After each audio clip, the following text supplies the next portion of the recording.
So again, you're guaranteed the price when you enroll, but not, or the credit rate, but not the price. The price is going to be based on whatever the market price is each year these are sold.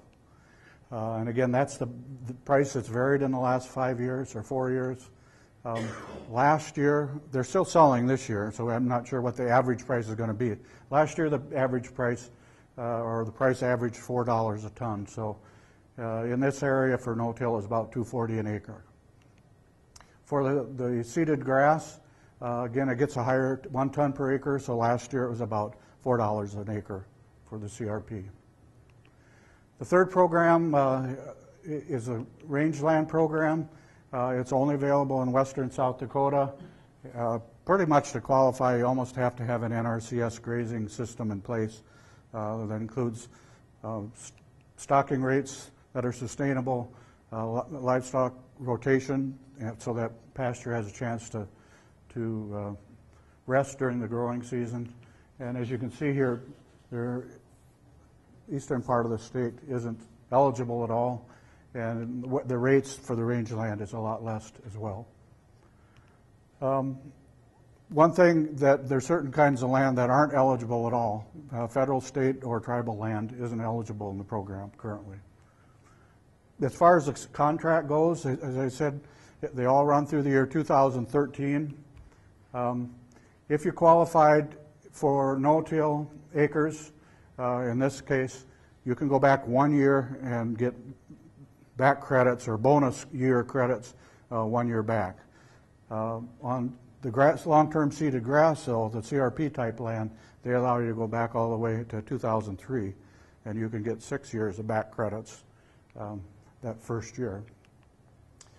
Because these are considered management contracts, in other words, the person out there doing the practices gets the first right to enroll. The landlord can enroll if the tenant doesn't want to. In either case, we suggest, because these are a 5-year contract, there should be some discussion between the tenant and the landlord. As far as the payment or how the Farmers Union covers their costs, the Chicago Climate Exchange rules say that once these are sold and before payments are made back to the producer, the Farmers Union takes 10% to cover their costs. The other thing they do to hold kind of the carrot to keep you in the program is they don't sell all the credits each year. Each year they'll hold back 20%, kind of as a carrot out there. At the end of the 5-year contract, then those will all be sold, and you'll get paid for them. Again, it's a carrot to kind of keep you in the program. The enrollment is done over the internet. The best way to do that is go to our website. You'll see somewhere on the home page a carbon credit link that takes you to the North Dakota Farmers Union website. They're the one that administers the program for all the Farmers Union states. Up here on top, you'll see the various programs that you can enroll in. Another thing they have on there is a payment calculator. You click on that, and it'll bring up a page and ask you what state and what county you're in, and you can plug in. You know, if I got no-till acres, if I got CRP type land, it'll know the rate and give you a general idea of what payment would be, both on an annual basis and then over a 5-year contract. You can look at a sample contract out there. Again, to enroll then or to find out if you're eligible, you'd click on the various programs, and this one happens to be the no-till or conservation tillage. And down at the bottom there, you'll see a link to am I eligible to enroll. Takes you to a page, asks you a number of questions to make sure you're eligible, and then you go ahead and set up an account. The first page generally asks you for your information, your contact, who you are, how they get a hold of you, what's your mailing address.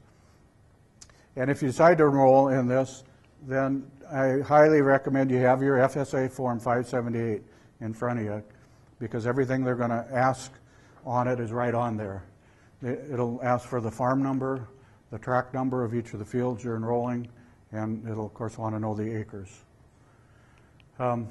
So if you have that in hand, you go to the next page and click which program you want to enroll in, and it'll take you then to a mapping program. It's all done through a mapping program, and I'm not going to get into that, but you basically put in your state and your county, then zoom into your fields and you just click on them. And it'll ask for the information that you fill in. You just continue to click on your fields till you got them all enrolled. And then there's a done button down there that you click, and it'll pop up a window saying to print out your contract. So you just print that contract out. It'll have all the information that you've entered, including the fields that you've entered. You print that out, you sign it, and it needs to be sent in along with maps, FSA maps of the land you're enrolling, and the FSA Form 578. And if it's a CRP contract, they do want a copy of the contract so they know what year it was seeded. A couple other programs. There is one for methane management, another one for trees. Trees do qualify within certain guidelines. Only the trees that are planted after 1990 qualify. You're, again, like the CRP land, you're allowed to go back all the way to 2003 and pick up back credits. The rate for trees depends on the species of the tree and the age of the tree. But generally speaking, that's somewhere between 3/4 of a ton to 1.5 tons an acre here in South Dakota. The enrollment process is the same as the cropland. You use the mapping program. This fall and winter, it's spot checked by independent verifiers. They spot check 10% of the tracts of land. Then once that's done, the credits get issued to the North Dakota Farmers Union. By rule, they have to hold back that 20% and not sell.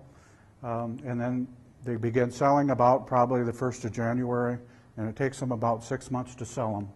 And when they get them all sold, then the checks go to producers.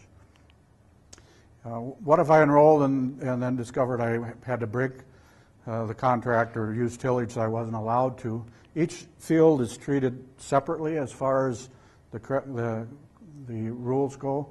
So if you had rolled 3 fields and one you had to till up or break the contract, or let's say you had alfalfa and you decided you got winter killed and you had to plant something else or work it up before the contract ended, it breaks the contract on that field but not any others. But in that case, one, you'd lose that 20% that they're holding back, and you would be required to replace the tons of credits that you've already earned. This is a voluntary program, but once you sign a legally binding contract, you're required to complete it. Again, North Dakota is our aggregator, and for all the Farmers Union states, they're responsible to register all the blocks of credits. They maintain the database. They provide all the information to the Chicago Climate Exchange and to all the spot checkers. They manage all the sales of the credits and distribute the proceeds back to the producers. And again, that's what that 10% fee goes to cover. There are, as I mentioned before, a couple of changes maybe happening next year. On CRP, they're talking about, where I said you go back to 2003, they're looking at changing maybe the next pool to only allow you to go back 1 year. So you lose out on all those 5 or 6 years of back credits starting next year. And then the other thing, as I mentioned before, older CRP, they said this is probably a done deal. In the new pool, they'll allow CRP seeded before 1999 to become eligible. It'll probably be a reduced rate, more like the no-till rate. If you have any further questions, you can go to our website, sdfu.org, or feel free to call me at our phone number on the screen, or also Dale Anderson up in North Dakota. Thank you for watching.